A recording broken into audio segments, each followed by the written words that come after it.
All right, guys, let's talk about Finelo, an app that's been popping up everywhere lately, promising to teach you finance and investing in a fun, interactive way. But is it really worth your time, or just another overhyped money app? Here's what I found. The interface is clean, modern, and actually fun to use.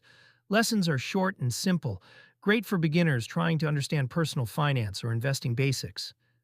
The quizzes make learning a bit more engaging, and I'll admit, that's a cool touch. But once you dive deeper, the cracks start to show. Some users report hidden fees and hard-to-cancel subscriptions after the free trial.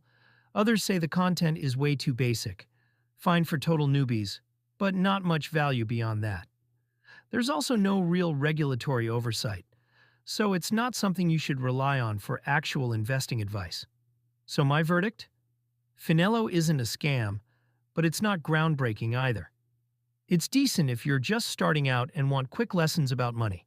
But for real investment skills or verified education, you'll probably want something more advanced and transparent. If you've tried Finelo yourself, tell me your experience in the comments. Was it helpful or just hype? And hey, don't forget to hit that subscribe button for more honest app breakdowns every week.